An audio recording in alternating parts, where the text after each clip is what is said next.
The Bone in the Leaves. Chapter 1, A Day in the Park.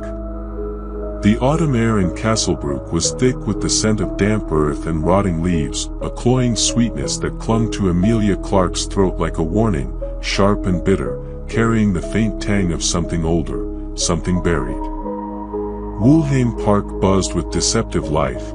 Children darted through the winding paths, their laughter piercing the oppressive quiet, jarring against the heavy stillness of the air, while parents lingered on benches, their eyes scanning the crowd with an unspoken wariness, their hands twitching as if sensing an unseen threat. Beyond the tree-line, Castlebrook's Gothic cathedral loomed, its spires piercing the grey sky like jagged teeth, casting claw-like shadows that stretched across the park, clawing at the earth, their edges sharp and hungry. The town was a postcard of European charm, its cobblestone streets and ivy-clad houses picturesque, but beneath the surface, whispers of old curses festered, stories of children lost to the woods, told in hushed tones over flickering hearths, dismissed by daylight but alive in the dark, their weight pressing against the town like a held breath. Amelia gripped her 6-year-old son Daniel's hand, her practical mind wrestling with the unease that prickled her skin, a cold dread that coiled in her gut, tightening with every step. She was a single mother, grounded, no time for ghost stories or the town's morbid folklore, but Woolhain Park felt wrong today. The shadows were too deep, the air too still, the trees too silent, their branches swaying without wind, as if they were holding their breath, watching, waiting, their gnarled forms leaning closer. "Stay close, sweetheart," she said, her voice softer than the tension knotting her chest, her fingers tightening around Daniel's small hand, her nails digging into his palm, though he didn't flinch. Daniel tugged free, his small frame darting toward a pile of crimson and gold leaves near the pond, his laughter bright but jarring, like a bell rung in a graveyard. "Mommy, come see," he called, his voice cutting through the murmur of the crowd, his cheeks flushed with the fearless curiosity of childhood, his blue eyes gleaming with a strange intensity that didn't belong to a 6-year-old. Amelia forced a smile, weaving through families to reach him, her boots sinking into the soft, almost spongy earth, as if it might give way beneath her, as if it were alive, hungry. He was crouched, digging through the leaves with fervent hands, his small fingers clawing at the dirt, his movements frantic, almost possessed, as if drawn by something unseen. "Was someone buried here, Mommy?" His words stopped her cold, the innocence in his tone clashing with their weight, a chill running down her spine like icy fingers, her breath catching in her throat. In his small, dirt-streaked hands, he held a pale, delicate object, no bigger than a twig. It gleamed in the weak sunlight, a bone, unmistakably human, its surface polished by time, like something pulled from a forgotten grave. A child's finger bone, small and fragile, its edges smoothed by decades in the earth, its chill unnatural, as if it had been submerged in ice, its surface gleaming like an eye watching her back. "Daniel, drop it." Amelia's voice cracked, sharper than she intended, her heart thudding against her ribs, a frantic rhythm that echoed in her ears, drowning out the world. She knelt beside him, prying the bone from his fingers, her hands trembling, her breath shallow, her pulse hammering. It was cold, unnaturally so, its chill seeping into her skin, burrowing into her bones like a parasite, a weight that pressed against her chest. She stared at it, her eyes fixed on its smooth surface, her mind screaming that this was impossible, that bones didn't just appear, that children didn't find graves in parks. "I found it for you," Daniel said, his blue eyes wide, unblinking, a strange intensity in his gaze, as if something else were looking through him, something older, something that knew her name. "It was singing to me." Amelia's breath hitched, her practical mind rebelling, screaming that bones didn't sing, that children didn't hear voices in the dirt, that this was a nightmare she could wake from. "Singing," She forced a laugh, but it came out hollow, echoing in the sudden quiet of the park, the laughter of other children swallowed by the rustle of leaves, the creak of branches, the air growing heavier, as if the trees were leaning closer. She glanced at the bone again, its surface catching the light in a way that made her stomach lurch, as if it were alive, pulsing with a life of its own. Around them, the trees swayed, their branches creaking like whispers, and for a moment, she swore she heard a faint hum, low and mournful, curling through the air like a lure, its notes weaving into her mind, pulling at something deep and primal, clawing at her sanity. "Let's go home," she said, tucking the bone into her coat pocket, her fingers recoiling from its chill, her heart pounding as if it might burst, her eyes darting to the woods, where something seemed to move, just out of sight. Daniel hummed softly as they left, a tune she didn't recognize, its notes slow and winding, like a funeral dirge sung by a child, weaving through her mind like a thread she couldn't pull loose. The park seemed to watch them go, the shadows lengthening, the air growing heavier with each step, the trees leaning closer, their branches scraping like nails on glass, their shadows sharp and hungry, moving against the wind. Chapter 2: Beneath the Leaves. The Castlebrook police station was a squat, gray building, its walls stained with years of neglect, the air thick with the smell of stale coffee, mildew, and something faintly metallic, like old blood left to congeal, a scent that clung to the back of Amelia's throat. Inspector Gerhard Klein sat behind his cluttered desk, his weathered face etched with lines that spoke of sleepless nights and unanswered questions, his gray eyes heavy with exhaustion, haunted by ghosts only he could see, their weight pressing against his soul. He turned the bone over in a plastic evidence bag, his fingers trembling faintly, betraying the calm he tried to project, his German accent clipped but heavy with weariness, his voice low, gravelly, like he was chewing on regret. "Where exactly did your son find this, Mrs. Clark?"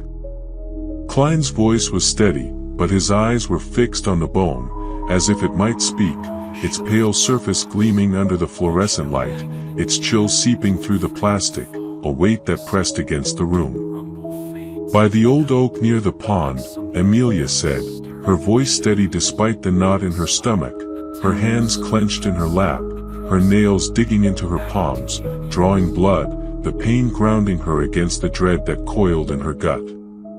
Daniel sat on a bench nearby, swinging his legs, humming that same strange tune from the park, its notes lilting, almost hypnotic, curling through the room like smoke, setting her nerves on edge, clawing at her sanity. He just dug it up. Like he knew it was there. Klein's eyes darkened, his fingers pausing over the bag, his gaze locked on the bone, as if it were accusing him, its smooth surface gleaming like an eye watching him back. "This isn't the first." He opened a drawer, pulling out a thick file labeled Woolheim Disappearances, its edges frayed, stuffed with yellowed papers, faded photographs, and handwritten notes scribbled in a frantic hand, as if the writer had been racing against time, against something they couldn't stop. "Over 80 years, we found bones like this. Always small. Always children. Always in that damn park."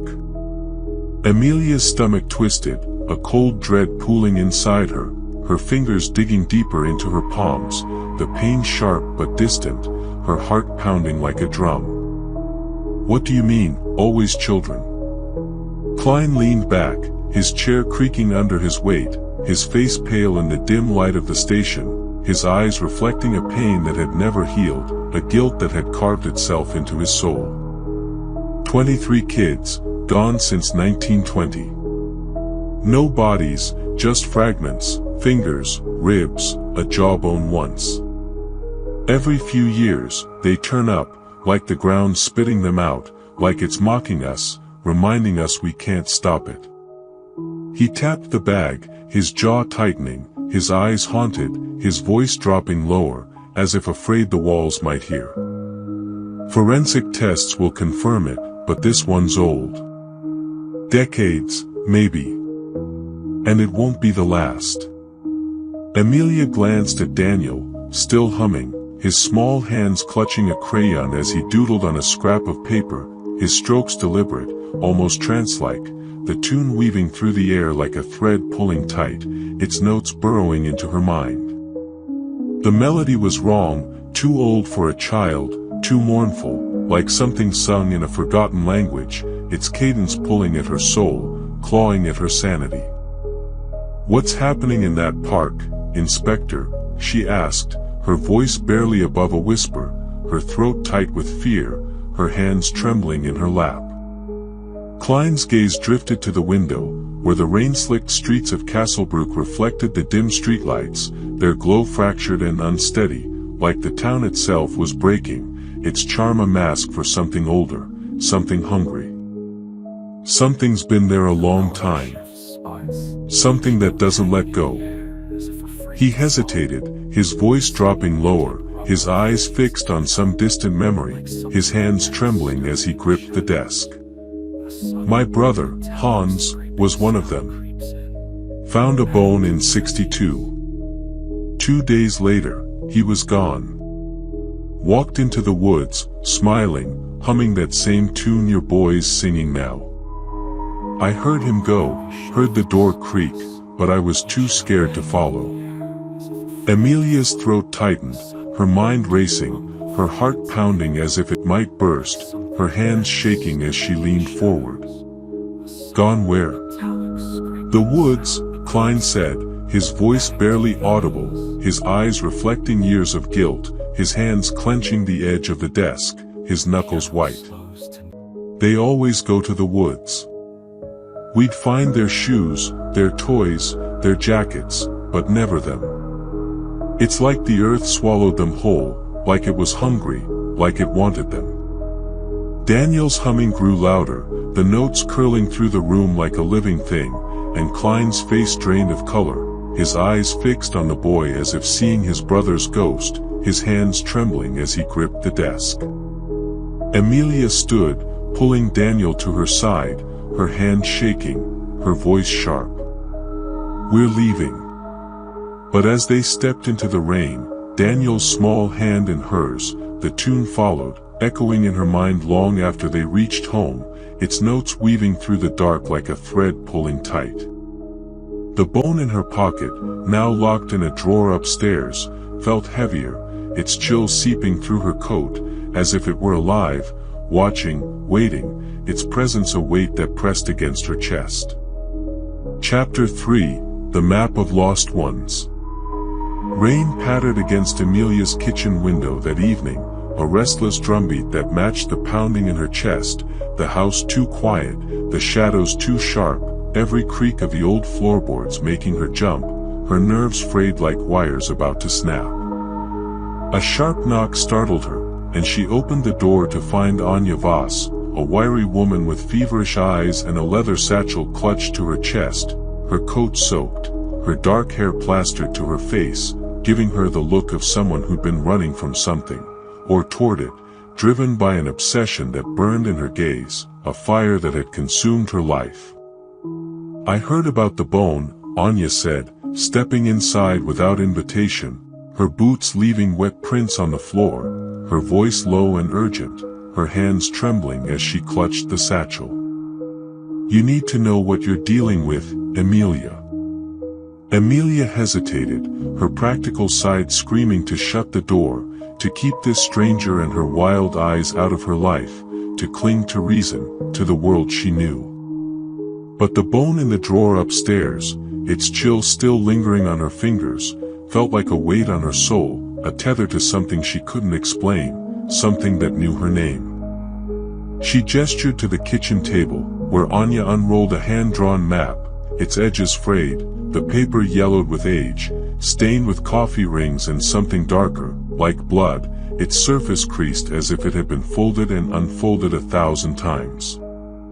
It depicted Woolhain Park, every path and tree meticulously sketched, dotted with red excess that seemed to pulse in the dim light of the kitchen, their edges bleeding into the paper, their presence a weight that pressed against her chest. These mark where the children vanished, Anya said, her voice low, urgent, her fingers tracing the excess with a reverence that bordered on madness, her eyes gleaming with a mix of fear and fanaticism, her hands trembling as she leaned closer. 23 of them, starting in 1920. The last was in 1962, when Woolheim Orphanage burned to the ground, its ashes buried under the park, its secrets buried deeper. Amelia's finger traced an X near the pond, exactly where Daniel had found the bone, her mouth dry, her heart thudding so loudly she thought it might crack her ribs, her breath shallow. You're saying this is connected? Anya's eyes locked onto hers, sharp and feverish, her voice dropping to a whisper, her hands gripping the table as if anchoring herself to reality. The park was built over the orphanage's ruins. Something was there before the fire, something that took those children. The bones are proof. It's waking up again, and it's calling to your son, Amelia.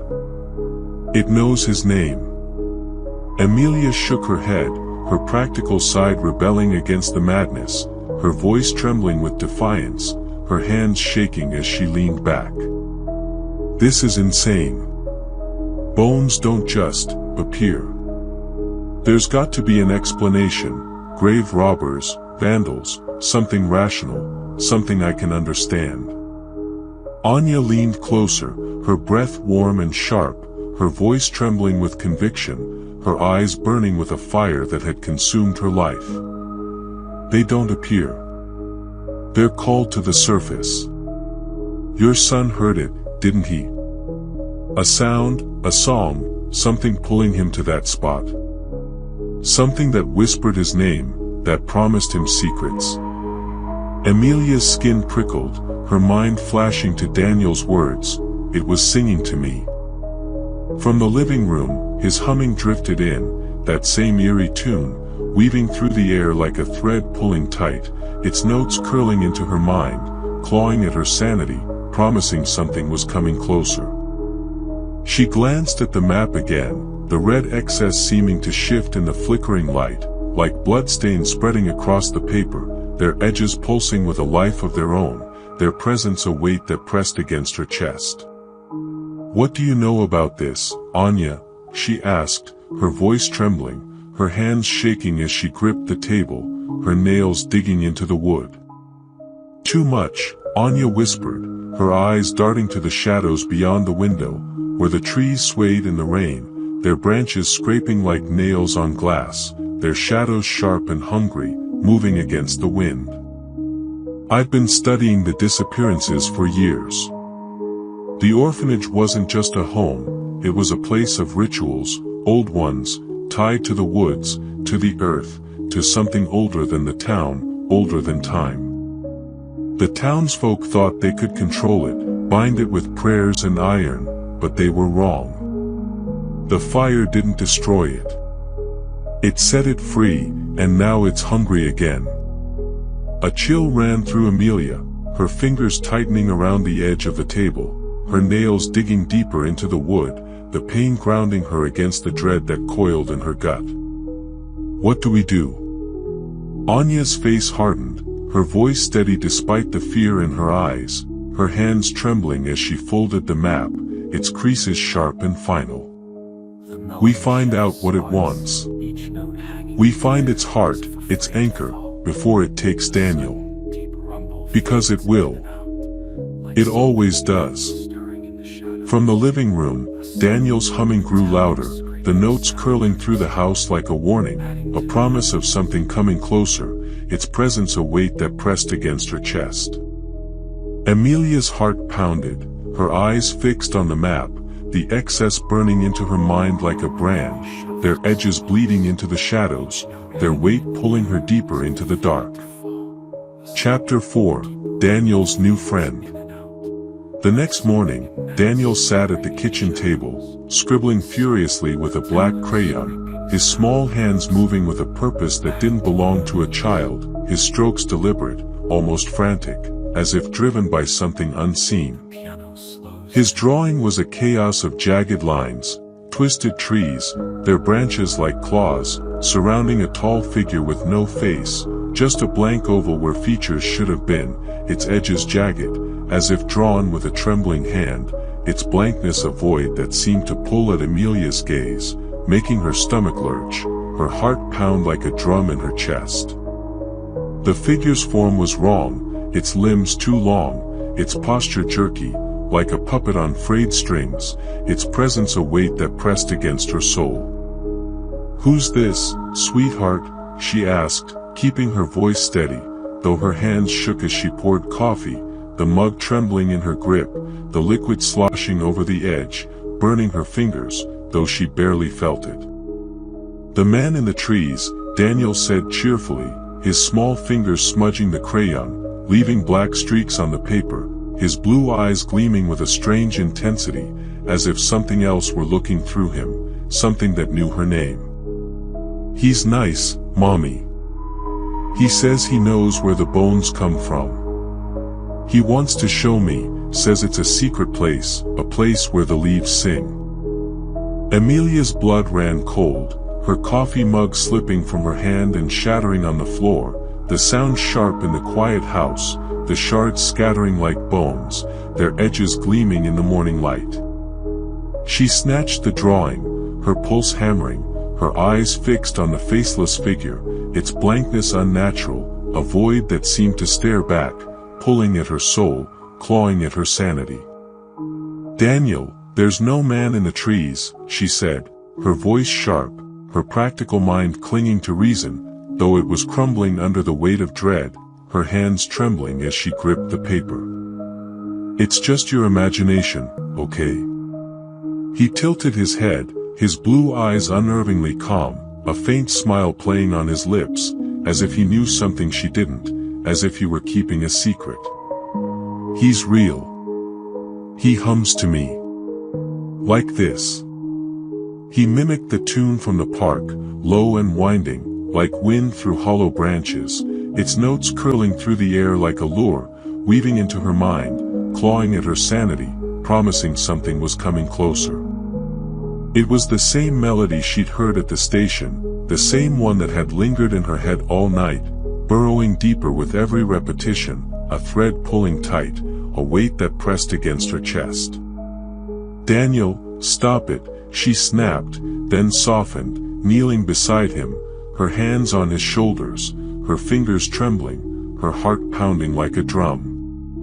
"No more talk about the man, okay? It's just a game." He nodded, but his eyes flicked to the window, where the trees swayed in the morning mist, their branches like fingers beckoning, their shadows sharp and unnatural, moving against the wind, their presence a weight that pressed against her chest. That night, Amelia tucked him into bed, her hands lingering on his small shoulders, her heart pounding, her eyes darting to the window, where the trees seemed to lean closer. "No more drawings like that," she said, forcing a smile, though her voice trembled, her breath shallow. "Promise?" "Okay, Mommy," he said, but as she turned off the light, he whispered, "He says he'll come tonight. He says he's lonely, says he misses his friends." Amelia froze, her hand on the doorknob, her breath catching in her throat, her heart pounding so loudly it drowned out the world, her hands shaking as she turned back. "What did you say?" But Daniel was already asleep, his small chest rising and falling, the faintest hum escaping his lips, the tune weaving through the dark like a thread pulling tight, its notes curling into her mind, clawing at her sanity. She shut the door, her hands trembling, and checked every lock in the house, the windows, the doors, her fingers fumbling with the latches, her breath shallow, her pulse hammering. Hours later, she lay awake, the silence oppressive, the house creaking under the weight of the night, the shadows sharp and hungry, moving against the walls. Then, from the baby monitor on her nightstand, a low hum began, not Daniel's voice, but something older, colder, weaving a melody that made her bones ache, her skin crawl, her mind scream, its presence a weight that pressed against her chest. She ripped the plug from the wall, but the sound lingered, echoing in her skull, a promise of something coming closer, its notes clawing at her soul. Chapter 5, The Second Bone. Castlebrook was unraveling, its quaint charm cracking under the weight of fear, its streets empty, its windows shuttered, its air thick with the scent of damp earth and decay. A girl named Lena, barely 7, found another bone in the park, a tiny rib, half buried under a swing, its surface gleaming like polished ivory, cold to the touch, as if it had been pulled from a frozen grave, its chill seeping into her fingers, a weight that pressed against her soul.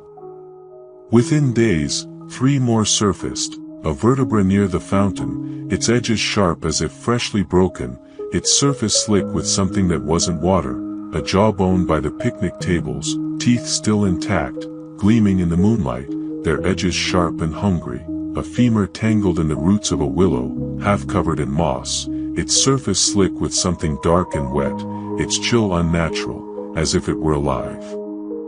Each discovery sent the town into a deeper panic, parents clutching their children, barring their doors, churches filling with whispered prayers, the whispers of curses spreading like wildfire through the cobblestone streets, the air thick with dread, the shadows sharp and hungry, moving against the wind. Amelia stood in Inspector Klein's office, Daniel at her side, his small hand trembling in hers, his blue eyes wide with a knowledge no child should have, his small frame shaking as if he could feel the weight of the bones. The evidence bags piled up on Klein's desk, each containing a small, pale fragment of a child long gone, their surfaces gleaming under the fluorescent light, their chill seeping through the plastic, a weight that pressed against the room. Klein rubbed his temples, his face pale, the lines around his eyes deeper, as if the weight of the bones had carved them into his skin, his hands trembling as he opened the Woolheim disappearances file, revealing grainy photos of children, their smiles frozen, each holding a small bone, their eyes too wide, too empty, reflecting nothing but darkness, their presence a weight that pressed against Amelia's chest.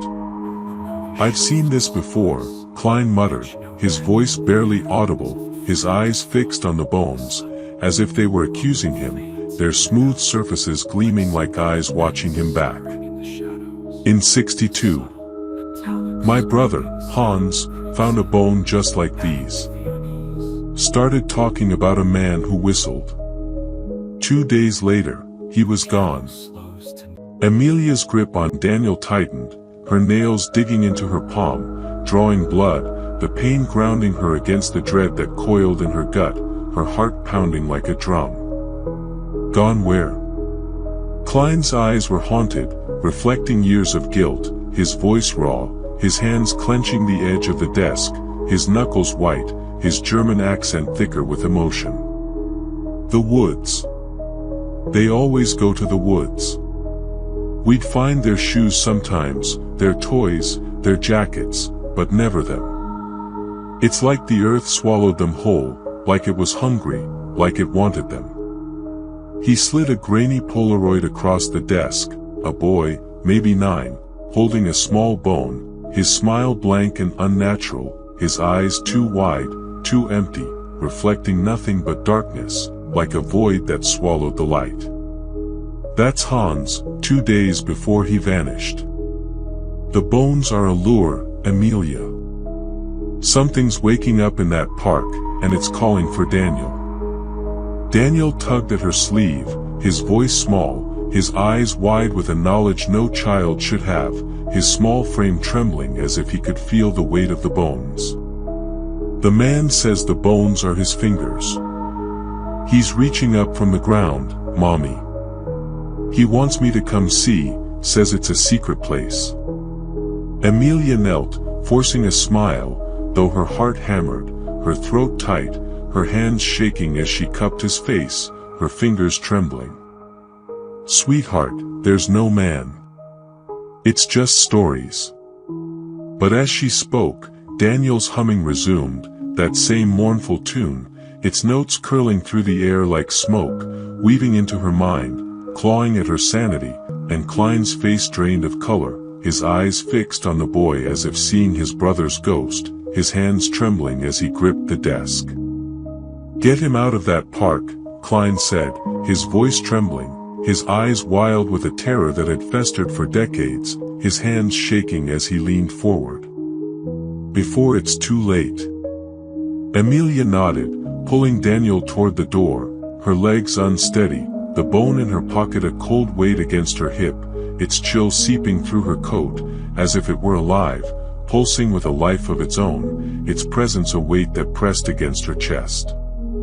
The humming followed, echoing through the station's halls, weaving through the rain outside, a relentless thread that tied her to the park, to the woods, to something she couldn't name, its notes clawing at her soul, promising something was coming closer. Chapter 6. They heard whistling. Anya arranged a meeting with Marta, a survivor of the 1962 orphanage fire, now frail and confined to a nursing home on the edge of Castlebrook, its walls peeling, its air thick with the scent of antiseptic and old flowers, a cloying sweetness that clung to the back of Amelia's throat. The room was dim, the walls lined with faded photos of smiling children, their eyes bright but distant, as if they knew something the camera couldn't capture, their smiles frozen in time, their presence a weight that pressed against her chest. Marta clutched a rosary, her hands shaking, her fingers twisting the beads until they creaked, her eyes darting to the window as if expecting something to peer back through the rain-streaked glass, its presence lurking just beyond the light, its shadow sharp and hungry. "It started with the whistling," Marta said, her voice a rasp, barely above a whisper, her eyes wild with a fear that had never left her, her hands trembling as she gripped the rosary. "At night, soft, like a lullaby, but wrong, like it was coming from the ground, from the roots, from something that wasn't human. The children would hear it, smile, and walk out of their beds. Into the woods. We'd try to stop them, grab their hands, scream their names, but their eyes, they weren't theirs anymore. They were empty, like they were already gone, like something else was looking through them, something that knew our names." Amelia's skin crawled, her mind flashing to Daniel's humming, the tune that seemed to live in her head now, waking her in the night, clawing at her sanity, its notes curling into her mind, promising something was coming closer. What was it? What took them? Marta's gaze locked onto her, sharp and terrified, her voice trembling, her hands twisting the rosary until the beads snapped, scattering across the floor like tiny bones, their sound sharp in the quiet room. Not a man. Not a thing. It wore their faces sometimes, Hans, Liesel, little Greta, but it was wrong. Empty. Like it was borrowing their skin to walk among us, to lure the others, to keep feeding. She leaned closer, her breath sour, her eyes wild with a terror that had festered for decades, her voice dropping to a whisper. It lived in the roots, in the earth, in the dark. The orphanage burned because we tried to stop it. We thought fire would kill it, but it only made it angrier. It's still there, waiting, humming, calling, and it knows your son's name. That night, Amelia couldn't sleep, her mind replaying Marta's words, the images of empty-eyed children walking into the dark, their smiles blank, their steps silent, their presence a weight that pressed against her chest. The baby monitor crackled at 3 a.m., though it was unplugged, and a low hum filled the room, not Daniel's voice, but something ancient, weaving a melody that made her chest tighten, her breath shallow, her heart pound like a drum, its notes clawing at her sanity. She clutched the monitor, her hands shaking, her voice trembling as she whispered, "Leave us alone." The humming stopped. Then, faintly, a voice whispered through the static, "Come to the trees, come to the leaves." Amelia ripped the monitor from the wall, throwing it across the room, the plastic shattering, but the sound lingered, curling through the house like a living thing, seeping through the walls, the floor, the air itself, a promise of something coming closer, its presence a weight that pressed against her chest, clawing at her soul. Chapter 7. A Voice Through the Baby Monitor. At 3 a.m. the next night, the monitor crackled again, though it lay shattered in the corner of Amelia's bedroom, its plastic casing broken, its wires exposed like veins, its presence a weight that pressed against the room. She bolted upright, her heart pounding, sweat beading on her forehead, the air thick and oppressive, as if the walls were closing in, the house breathing around her, its shadows sharp and hungry. The voice was clearer now, rhythmic, like a chant, its words slithering through the static, cold and hollow, like wind whistling through a skull. Come to the leaves, come to the roots. It wasn't human, it was too smooth, too hollow, its cadence pulling at her mind, urging her to move, to follow, to walk into the dark, its presence a weight that pressed against her chest, clawing at her soul. Daniel. She ran to his room, her bare feet slapping the cold floor, her breath coming in sharp gasps, her heart pounding so loudly it drowned out the world, her hands trembling as she pushed open the door. He sat on his bed, eyes wide, staring at the window where the trees swayed like beckoning fingers in the moonlight, their branches scraping the glass, their shadows sharp and unnatural, moving against the wind, their presence a weight that pressed against her chest. I don't want to go, Mommy, he whispered, his voice trembling, his small hands clutching the blanket, his knuckles white, his blue eyes reflecting a terror that mirrored her own, his small frame shaking as if he could feel the weight of the woods. The man says I have to, but I told him you said no. Amelia pulled him into her arms, her voice shaking, her heart hammering against her ribs, her hands trembling as she cupped his face, her fingers digging into his shoulders, though he didn't flinch. You're not going anywhere. I promise. She shut the window, locking it, her fingers fumbling with the latch, her breath shallow, her pulse hammering, but the humming seeped through the walls, curling around her like smoke, its notes weaving a tapestry of dread that made her skin crawl, her mind scream, her soul ache. She stayed in Daniel's room all night, clutching him, the shattered monitor silent but the tune echoing in her mind, a relentless lullaby that promised oblivion, its presence a weight that pressed against her chest, clawing at her sanity. In the morning, she found Daniel's latest drawing under his pillow, a faceless figure surrounded by black spirals, the paper torn where his crayon had pressed too hard, the lines jagged and frantic, as if drawn in a frenzy, their edges sharp and hungry, pulling at her gaze. He says he'll come tonight, Daniel whispered, his eyes fixed on the window, his voice small but heavy with certainty, his small frame trembling as if he could feel the weight of the woods.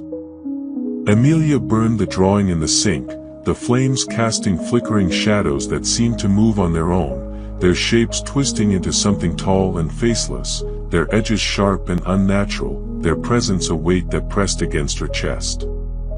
The smoke curled upward, carrying the faint hum of that cursed tune, and Amelia's hands shook as she gripped the counter, her reflection in the window distorted, her eyes too wide, too empty, reflecting nothing but darkness, her heart pounding like a drum. Chapter 8. Inspector Klein's Regret. Klein invited Amelia to his office, the air heavy with the scent of old paper, whiskey, and despair, the room dim, the walls closing in, the shadows sharp and hungry, moving against the light. His hands were unsteady as he poured amber liquid into a chipped mug, the bottle nearly empty, his eyes bloodshot and haunted, his German accent thicker with emotion, his voice raw, his hands trembling as he gripped the mug. I was 10 when Hans disappeared, he said, his words heavy with guilt, his eyes fixed on some distant memory, his hands shaking as he leaned forward. Heard the whistling too, but I didn't follow.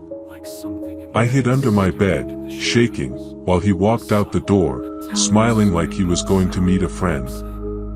I've spent my life trying to understand why I was spared, why I didn't go, why I'm still here. He slid a Polaroid across the desk, a boy, maybe 9, holding a small bone, his smile blank and unnatural, his eyes too wide, too empty, reflecting nothing but darkness, like a void that swallowed the light, its presence a weight that pressed against Amelia's chest. That's Hans, 2 days before he vanished. The bones are a lure, Amelia. Something's waking up in that park, and it's calling for Daniel. Amelia's throat tightened, her fingers tracing the edges of the photo, her mind racing, her heart pounding like a drum, her hands trembling as she gripped the desk. What is it? What does it want? Klein's eyes were hollow, reflecting years of guilt, his voice barely above a whisper, his hands shaking as he took a swig of whiskey, the mug clinking against his teeth, his breath sour with regret. It's old. Older than the town. It lives in the roots, in the earth, in the dark. It takes children because they're pure. Easier to claim. It wears their memories, their faces, to draw more in, to keep feeding, to keep growing. He leaned closer, his eyes wild, his voice trembling, his hands shaking as he gripped the desk. I tried to stop it in '62. Searched the woods, the orphanage. Found nothing but bones and silence. And that damn whistling, always at 3:33 a.m., like a clock ticking down to something I couldn't stop, something I can't stop now. Amelia stood, clutching Daniel's latest drawing, a faceless figure surrounded by spirals, its blankness a void that seemed to pull at her soul, its edges jagged and hungry, its presence a weight that pressed against her chest. I'm not losing him, she said, her voice fierce, her hands trembling, her heart pounding as if it might burst, her eyes burning with defiance. Then keep him away from the park, Klein said, his voice breaking, his eyes fixed on her as if seeing his brother's ghost, his hands shaking as he leaned forward, his breath sour with whiskey. Or it'll take him, just like it took Hans. As she left, the rain started again, heavy and relentless, the streets of Castlebrook glistening like a trap, the shadows sharp and unnatural, moving against the wind. Daniel's humming resumed, soft but persistent, and Amelia swore she saw a shadow flit across the road, tall and faceless, its form jerky, like a puppet on frayed strings, its blank face a void that seemed to swallow the light, its presence a weight that pressed against her chest. It vanished when she blinked, but the humming lingered, a promise of something coming closer, its notes weaving into her mind, clawing at her sanity, promising something was watching, waiting, hungry.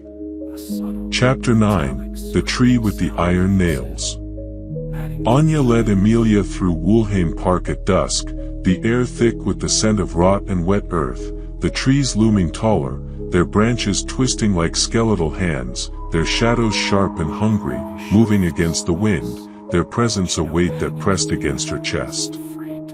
The ground was soft and uneven, sinking beneath their feet, as if the earth itself were breathing, pulsing with a life of its own, its surface slick with something that wasn't rain, wasn't mud, but something older, something alive. Deep in the forest, they reached a gnarled tree, its bark studded with rusted iron nails and faded tags, each inscribed with a child's name, the ink smudged but legible, the tags fluttering like trapped souls, their names whispering in the wind, Hans, Liesel, Greta, Max. Protection charms, Anya whispered, her voice barely audible over the rustle of leaves, her flashlight trembling in her hand, its beam weak against the gathering dark, its light swallowed by the shadows that seemed to pulse with a life of their own. The townsfolk nailed them in to trap whatever's out here. They thought it would hold it, keep it in the ground, keep it from reaching up through the roots. Amelia touched a nail, its icy chill biting her fingers, sending a jolt up her arm that made her gasp, her heart pounding like a drum, her breath shallow. Fresh scars marred the bark where nails had been ripped out, the wood splintered and raw, oozing a dark, sticky sap that smelled of decay, of blood, of something alive and hungry, its surface slick and warm, as if it were bleeding. A tag lay in the dirt, the name Hans Klein barely legible, smeared with something dark and wet, like blood that hadn't dried, its presence a weight that pressed against her chest. "Someone's undoing it," Amelia said, her voice trembling, her hands shaking as she stepped back, her eyes fixed on the tree, its bark scarred but unbroken, its roots pulsing beneath the earth. Anya nodded, her face pale, her eyes darting to the shadows, where the trees seemed to lean closer, their branches whispering in the wind, their shadows sharp and unnatural, moving against the light, their presence a weight that pressed against her chest. "It's getting stronger." The nails kept it bound, but now it's breaking free, reaching up through the roots, calling to the children.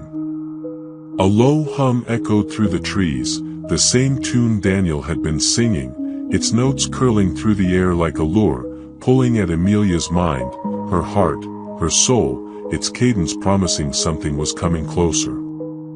She spun, scanning the shadows, her flashlight flickering, its beam weak against the darkness that seemed to pulse with a life of its own, its edges sharp and hungry. For a moment, she saw it, a tall, faceless figure at the edge of the tree line, its form jerky, like a puppet on frayed strings, its blank face a void that seemed to swallow the light, its limbs too long, its posture wrong, its presence a weight that pressed against her chest, clawing at her soul.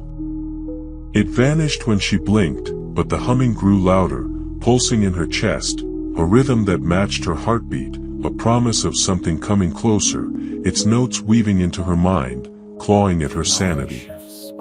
"We need to leave," Amelia said, grabbing Anya's arm, her voice shaking, her heart pounding like a drum, her hands trembling as she stepped back.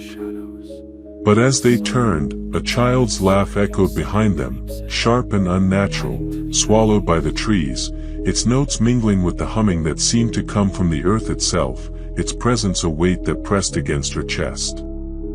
Amelia's flashlight died, plunging them into darkness, and the humming swelled, a chorus of whispers that seemed to laugh in the dark, promising oblivion, promising peace, if only she would let go, if only she would walk into the roots, into the earth. Chapter 10, Disappearances Begin Again. The school picnic was a nightmare, a chaotic blur of screams and panic that tore through Woolheim Park like a wound, its air thick with the scent of damp earth and decay, its shadows sharp and hungry, moving against the wind. Children ran through the park, their laughter turning to cries as a boy named Max vanished during a game of tag, his small form swallowed by the woods, his absence a void that sucked the air from the crowd, a weight that pressed against Amelia's chest. His shoe was found at the base of the nailed tree, laces still tied, as if he'd stepped out of it mid-stride, the leather damp with something that wasn't rain, its surface slick and red, its presence a weight that pressed against her soul. The town erupted in panic, parents barring their doors, churches filling with whispered prayers, the air thick with fear and the weight of old curses, the streets empty, the shadows sharp and unnatural, moving against the light, their edges hungry, their presence a weight that pressed against her chest. Daniel clung to Amelia, his voice small, his eyes wide with a knowledge no child should have, his small hand trembling in hers, his small frame shaking as if he could feel the weight of the woods. "He went with the man, Mommy," he whispered, his voice barely audible over the wind, his blue eyes reflecting a terror that mirrored her own, his small frame trembling as if he could feel the weight of the bones. "The one who sings when he walks, the one who knows my name." Amelia's heart pounded, her mind racing, her practical side crumbling under the weight of dread, her hands shaking as she pulled him close, her fingers digging into his shoulders, though he didn't flinch. That night, reports flooded in, whistling heard at 3:33 a.m., a melody that burrowed into dreams, waking people in cold sweats, their hearts pounding as if they'd run from something in the dark, their minds screaming with images of faceless figures and spiraling voids, their souls aching with a dread they couldn't name. Daniel's drawings grew darker, black spirals covering every page, their centers empty, like voids that swallowed the light, their edges jagged and frantic, as if drawn in a frenzy, their presence a weight that pressed against her chest. "It keeps the voice out," he whispered, his small hands trembling as he clutched a crayon, his eyes fixed on the window, where the trees seemed to lean closer, their branches scraping like nails on glass, their shadows sharp and unnatural, moving against the wind. Amelia locked the windows, barred the doors, her hands shaking as she moved, her breath shallow, her pulse hammering, but the humming seeped through, a relentless lullaby that made her skin crawl, her mind scream, her soul ache, its notes weaving through the dark like a thread pulling tight. She sat by Daniel's bed, watching him sleep, his small chest rising and falling, the tune escaping his lips even in dreams, its notes curling through the dark, promising something was coming closer. Outside, the trees seemed closer, their branches tapping the windows like fingers testing the glass, their shadows sharp and unnatural, moving against the wind, their presence a weight that pressed against her chest. She clutched a kitchen knife, her knuckles white, her eyes fixed on the darkness beyond the glass, where something seemed to move, just out of sight, its blank face a void that seemed to swallow the light, its presence a weight that pressed against her soul, clawing at her sanity. Chapter 11, The Burned Records.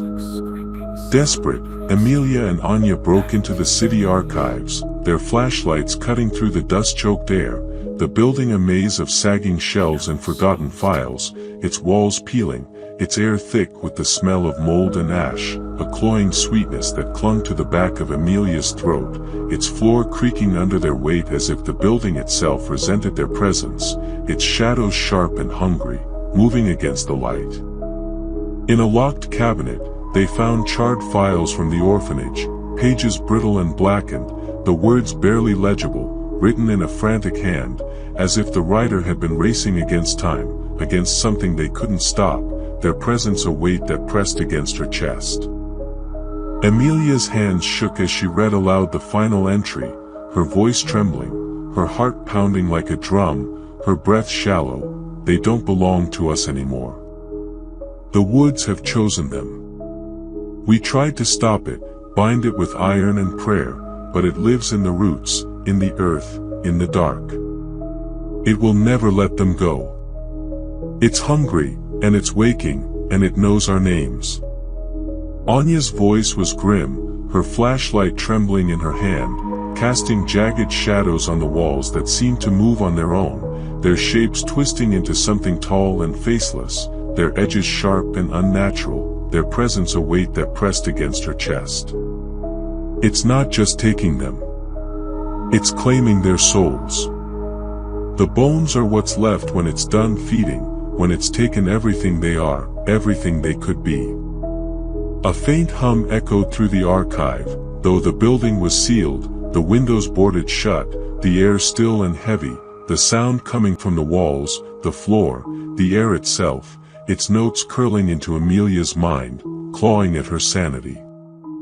Amelia's flashlight flickered, and for a moment, she swore she saw a shadow, tall, faceless, slip past the shelves, its form dissolving into the dark, its limbs too long, its posture wrong, its presence a weight that pressed against her chest, clawing at her soul. "We need to get out," she whispered, her voice barely audible over the pounding of her heart, her hands shaking as she clutched the files, her breath shallow, her pulse hammering. As they fled, the humming followed, seeping from the walls, the floor, the air itself, a promise of something ancient and hungry waking in the dark, its notes weaving through the rain outside, tying Amelia to the park, to the woods, to something she couldn't escape, its presence a weight that pressed against her chest. The streets were empty, the rain falling in sheets, but the shadows seemed alive, moving just out of sight, their edges sharp and hungry, the humming a relentless thread that promised something was coming closer, its notes clawing at her soul, promising something was watching, waiting, hungry. Chapter 12, The Whistler's Song. The whistling spread like a plague, reported across Castlebrook at 3:33 a.m., a melody that clawed at the mind, leaving nightmares in its wake, waking people in cold sweats, their hearts pounding as if they'd run from something in the dark, their minds screaming with images of faceless figures and spiraling voids, their souls aching with a dread they couldn't name. Daniel woke screaming, his fingers smeared with black crayon, his eyes wild with terror, his small body shaking as if possessed, his small frame trembling as if he could feel the weight of the woods. "It's in my head, Mommy," he cried, his voice raw, his blue eyes reflecting a terror that mirrored her own, his hands clutching his ears as if he could block out the sound, the voice, the humming that promised something was coming closer. "The spiral keeps it out." Amelia found his bedroom walls covered in black spirals, drawn so fiercely the crayon had gouged the plaster, the patterns spiraling inward like tunnels to nowhere, their edges jagged and frantic, as if drawn in a frenzy, their presence a weight that pressed against her chest, pulling at her gaze, her soul. She grabbed a knife, her voice trembling, her hands shaking as she knelt beside him, her heart pounding like a drum, her eyes burning with tears. "I won't let it take you," she said, her voice fierce, desperate, her hands trembling as she carved a small spiral into her palm, blood welling up, dripping onto the floor, the pain grounding her against the dread that coiled in her gut, her soul aching with a fear she couldn't name. Daniel's screams quieted, his eyes clearing for a moment, as if the pain had anchored him to her, to the world, to reality, his small frame trembling as he clung to her, his breath shallow, his pulse hammering. But the humming grew louder, seeping from the earth itself, a chorus of whispers that promised oblivion, its notes weaving through the house like a living thing, clawing at her mind, her soul, her sanity, its presence a weight that pressed against her chest. Amelia sat by Daniel's side, the knife still in her hand, the air thick with the scent of blood and fear, the house creaking under the weight of the night, its shadows sharp and hungry, moving against the walls. Outside, the trees seemed closer, their branches scraping the house like nails on a coffin, their shadows sharp and unnatural, moving against the wind, their presence a weight that pressed against her chest. She clutched Daniel, her eyes fixed on the window, where a shadow seemed to linger, tall and faceless, its form flickering like a flame, its limbs too long, its posture wrong, its presence a weight that pressed against her soul, clawing at her sanity, promising something was coming closer. Chapter 13, Blood in the Playground. The playground was a slaughterhouse without bodies, a nightmare carved into the heart of Castlebrook, its air thick with the scent of damp earth and decay, its shadows sharp and hungry, moving against the wind.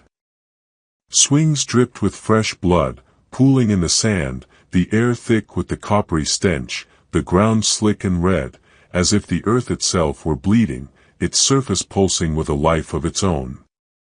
The slide was streaked with crimson, the merry-go-round creaking as if still spinning from an unseen hand, its metal groaning in the wind, its surface slick with blood that hadn't dried, its presence a weight that pressed against Amelia's chest. Amelia clutched Daniel, her eyes catching a shadow in the woods, tall, faceless, moving with a jerky grace, like a puppet on frayed strings, its blank face a void that seemed to pull at her soul, its limbs too long, its posture wrong, its presence a weight that pressed against her chest, clawing at her sanity.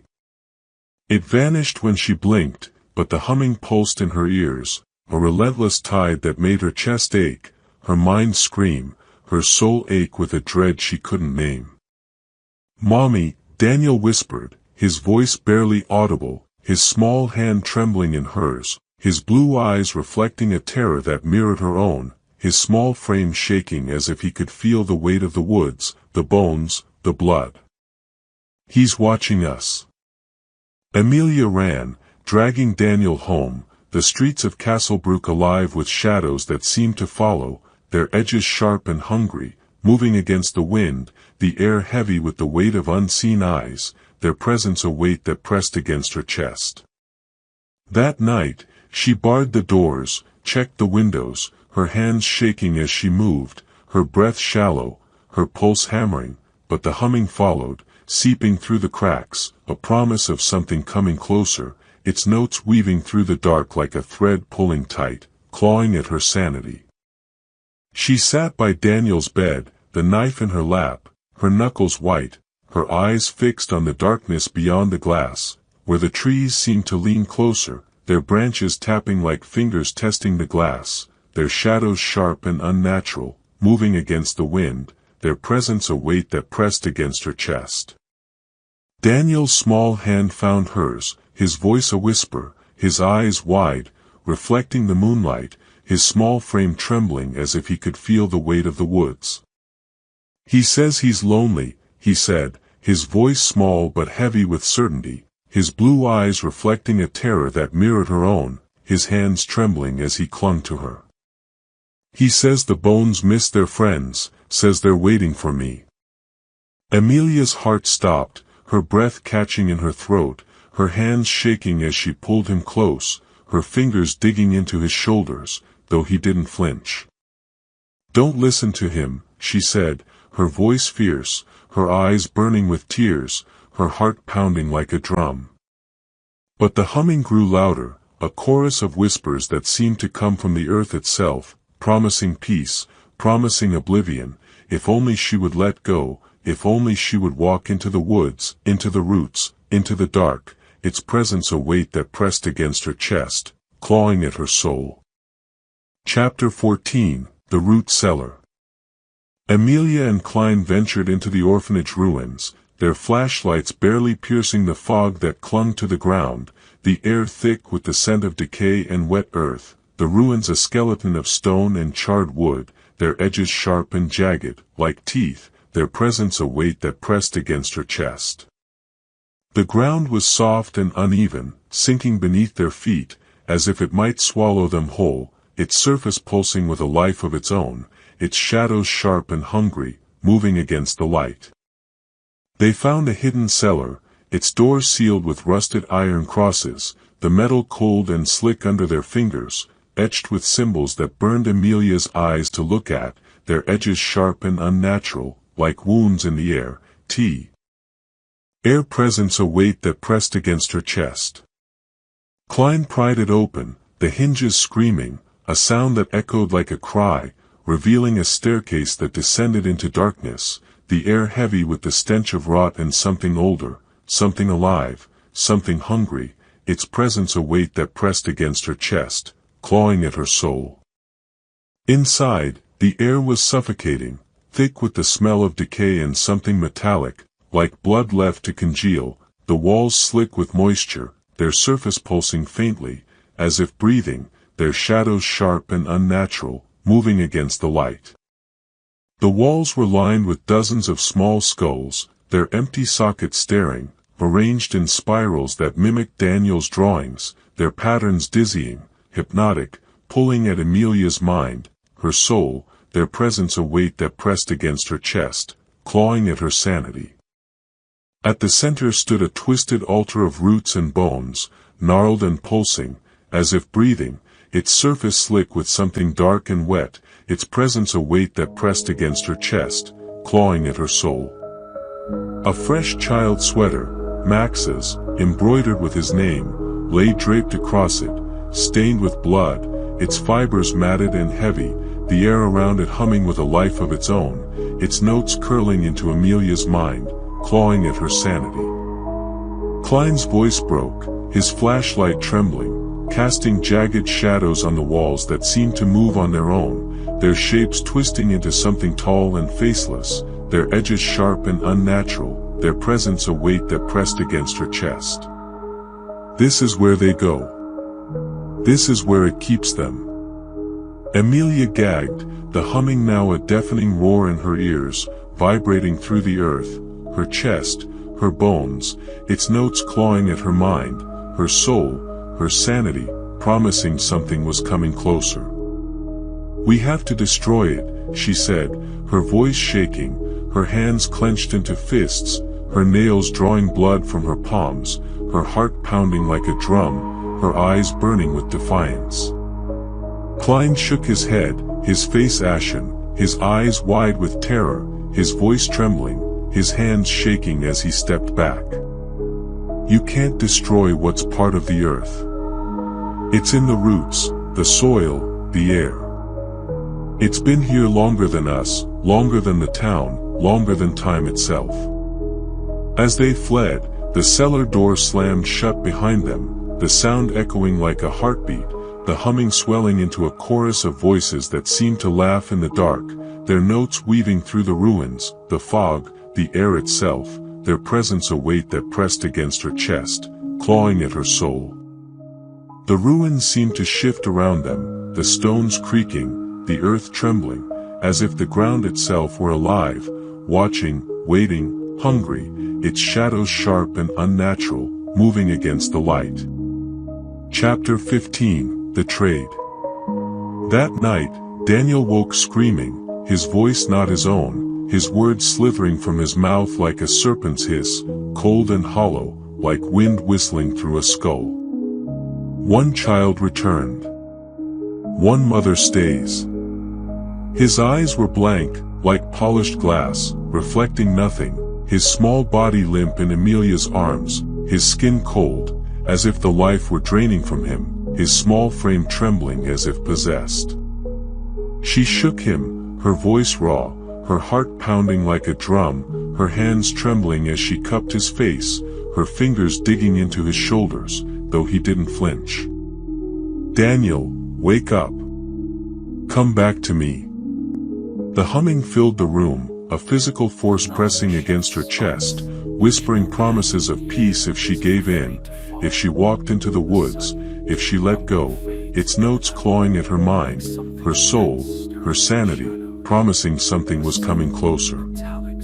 The town gathered outside, their faces grim, torches flickering in the rain, their voices a chorus of fear and desperation, their eyes wild with terror, their hands trembling as they gripped their torches. "Sacrifice yourself, Amelia," a man shouted, his voice thick with fear, his eyes wild, his hands shaking as he stepped forward. "End the curse. Give it what it wants." "I won't leave my son," she screamed, clutching Daniel, her nails digging into his shoulders, her tears falling onto his face, her heart pounding as if it might burst, her eyes burning with defiance, her soul aching with a fear she couldn't name. But the humming was relentless, a tide of whispers that drowned out her thoughts, urging her to the woods, to the tree, to the roots, promising peace, promising oblivion, if only she would let go, if only she would walk into the dark. Anya grabbed her arm, her voice urgent, her eyes blazing with determination, her hands trembling as she gripped Amelia's shoulders, her breath shallow, her pulse hammering. "It's lying. It'll take you both. It always does." Amelia's eyes burned with tears, her mind racing, her heart torn between fear and defiance, her hands shaking as she held Daniel close, her fingers digging into his shoulders, though he didn't flinch. "Then what do I do?" she whispered, her voice breaking, her breath shallow, her pulse hammering, her soul aching with a dread she couldn't name. Anya's face was grim, her hands trembling as she gripped Amelia's shoulders, her voice steady despite the fear in her eyes, her breath shallow, her pulse hammering. "Fight it. Find its heart.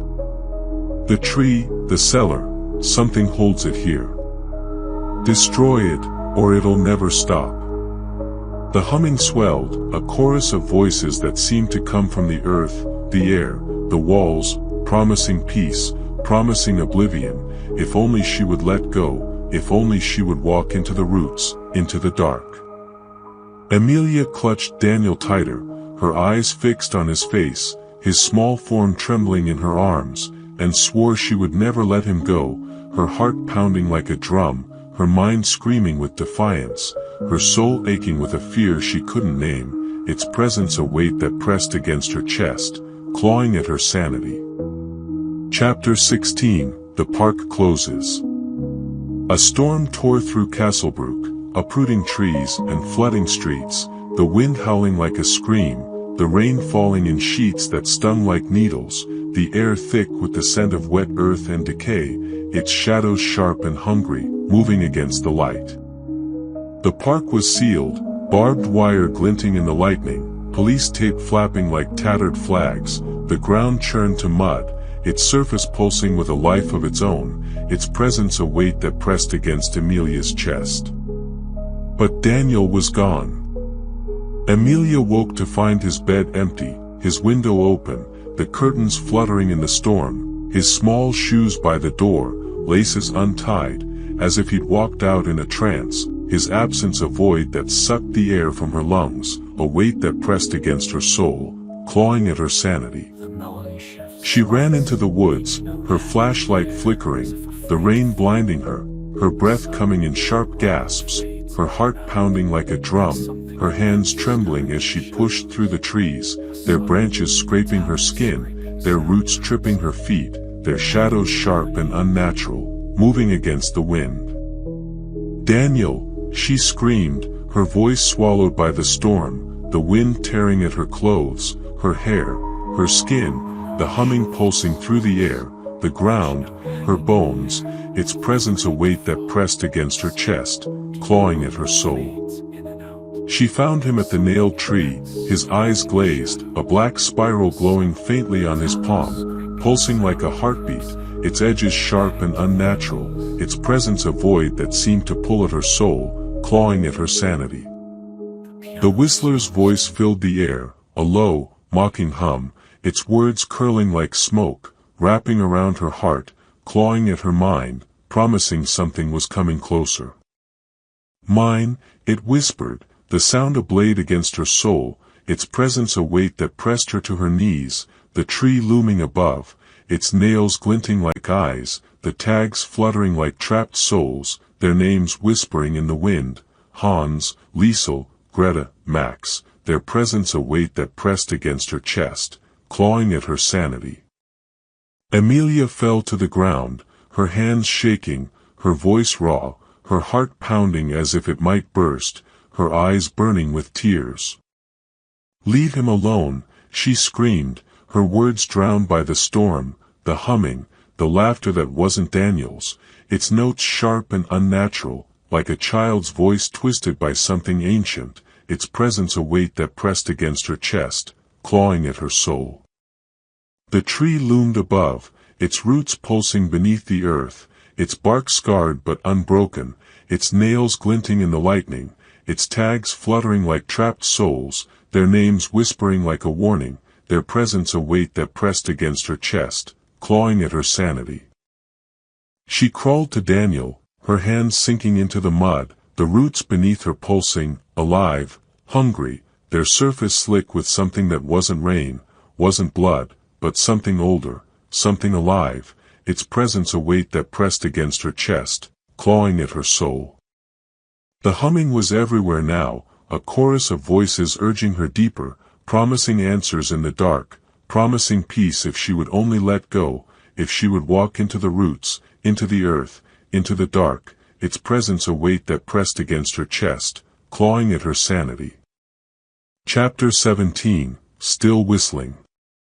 Amelia grabbed a knife from her pocket, her hands slick with rain and blood, her heart pounding as she carved the spiral into her arm, deeper than before, the pain a searing anchor that grounded her against the humming that threatened to pull her under, its notes clawing at her mind, her soul, her sanity, promising something was coming closer.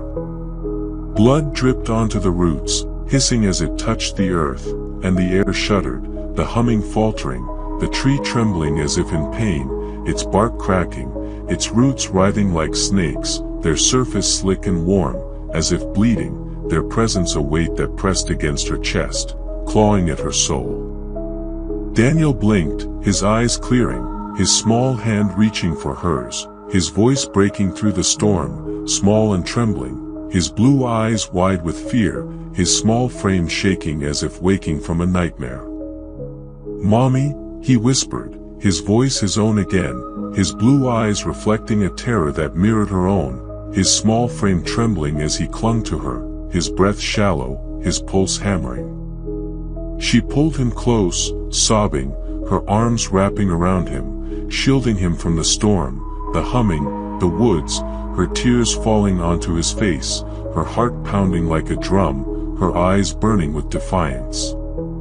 She carried him from the park, the rain stinging her face, the wind howling, the tree's nails glinting in the lightning, its roots pulsing beneath the earth, its bark scarred but unbroken, its tags fluttering like trapped souls, their names whispering like a warning, their presence a weight that pressed against her chest, clawing at her soul.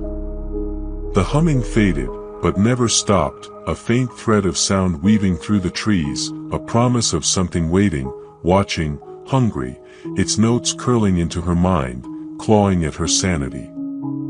Days later, Castlebrook tried to heal, the park still sealed, the nailed tree still standing, its bark scarred but unbroken, its nails glinting like eyes, its tags fluttering in the wind, their names whispering like a warning, Hans, Liesel, Greta, Max, their presence a weight that pressed against Amelia's chest, clawing at her soul.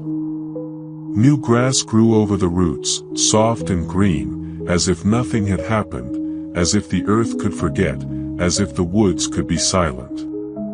But one morning, a child's handprint appeared in the dirt, fresh and small, the soil damp as if freshly turned, the air heavy with the scent of decay, of something alive and hungry, its presence a weight that pressed against her chest, clawing at her sanity. Amelia held Daniel close, her arms scarred with the spiral, her eyes fixed on the horizon, where the woods loomed, their shadows sharp and hungry, their branches swaying like beckoning fingers, their roots pulsing beneath the earth, their song weaving through the dark, calling, waiting, hungry. She knew it wasn't over. The woods were still listening, their roots still reaching, their song still humming, its notes curling through the air like a lure, promising something was coming closer. And from beneath the earth, a faint whistle began again, soft and patient, its notes curling through the air, weaving into the dark, waiting for the next child to hear its song, to follow its call, to join the bones in the leaves, its presence a weight that pressed against Amelia's chest, clawing at her soul, promising it would never stop.